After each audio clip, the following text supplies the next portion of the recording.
Hi team, it's Jack the Dorset dog trainer here, coming at you from a hotel room in Kenilworth, and I wanted to have a little chat about anxiety in dogs and how we build resilience by telling you a little story about me and travelling. So my holiday in Kenilworth has been extended due to travel issues. I haven't been able to get back to Dorset.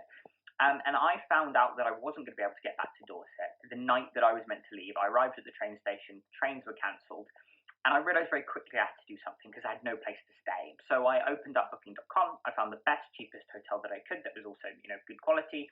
I took my stuff, I went, I booked in, checked in, everything was good, everything was grand, and I'm still here now.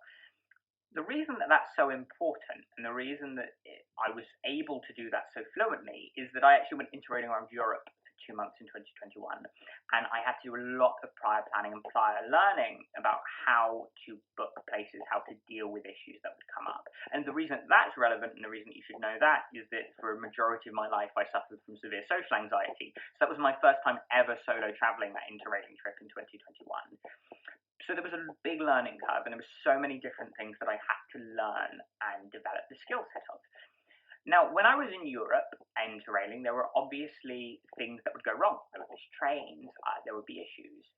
And I had to take the skills that I had priorly researched, and I had to apply them in a real-world setting in order to keep myself safe, in order to ensure that I could actually get to places or book into my accommodation or do these whole host of things. Now, had I not done that prior research, I probably would have flailed like an anxious chicken everywhere, because I'm in a foreign country, I don't know the language, I certainly don't know where I'm going a lot of the time, save for Google Maps. And that could have been an incredibly stressful experience. But luckily, because I prepped, I was able to deal with the issue. Now, let me be clear and say that it didn't mean I wasn't not anxious. Of course I'm going to be anxious, because it's the first few times I'm having to apply that skill. But when I've had to do it here in Kenilworth, when I had to use those same skills I learned both by prior research before I went interrailing and actually went interrailing, I was perfectly confident and perfectly content. The reason that's relevant for your anxious dog is that very often we view anxiety as something that can only be dealt with through changing associations. But actually, your dog is going to need a series of skills, a series of behaviors, a series of concepts that make them confident, that give them confidence, and that you're confident they can do in order to not only get out of situations, but manage those situations effectively so you can learn and grow. The way that I would kind of equate it would be, if we're going to teach our dogs a skill, or we're going to teach them that things are okay, they need to have those skill sets in order to put them in that situation. So it'd be the equivalent of saying that if your dog's learning was a museum that we were trying to get to, we would need to know how to actually get that. We would need to learn how to work a tram or work a train or order a taxi or whatever it is. And I find that lots of anxious dogs that I work with don't have those skills, right? They do not have the skill set necessary to cope with life. Because what we do, which is completely valid, is we don't know how to teach them those skills. But then we also don't put them in those situations either, right? Very often when I work with caregivers of anxious dogs, and quite rightly, because you know what, if you don't know how to handle something, it's probably best you do avoid it. The conversation tends to be around the fact that they avoid other dogs, or they avoid people, they completely avoid those situations.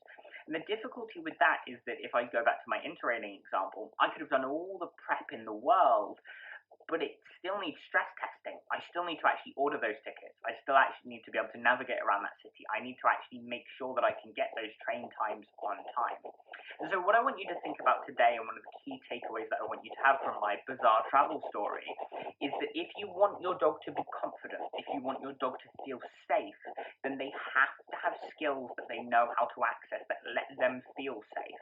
They need to know how to get away from situations. They need to know what they can do to diffuse situations, apart from barking and lunging and snarling and maybe even biting. And that's up to us to help them teach. So what I really want you to consider over the next few days is, what skills have I taught my dog to help them cope with the real world? Whether that is actual hard skills, right, like a recall or loose lead walking, whether that is the skill of learning to sniff around other dogs, whether that is just gentle exposure to scary things and coping with some of the build-up of that stress. It's really important that we consider what our dogs can do, because if there are things that they can't do, and I assure you there are definitely things your dogs can't do that they could do that you could teach them, then we need to evaluate where they are and how we can continue to improve them. Because if we don't have those skills, if we don't know how to access them, we kind of hit the plateau point that I think a lot of the caregivers I'm speaking to across the world recently are at. And I'm going to be doing some more videos discussing some of those skills, as well as Facebook posts as well. So keep an eye out for that. So I'm delighted to let you know that I will be back in Dorset soon, and my travel issues have been resolved. But for now, thanks to the skills that I learned before I went interrailing and during interrailing, actually booking a hotel was a stress-free experience. And I want your dogs to be able to deal with those changes in life, to deal with those situations as stress-free as I was able to book a hotel, and I think we'll be able to get them there. So thank you very much for watching, and I'll see you again in a couple of days for another video. Bye!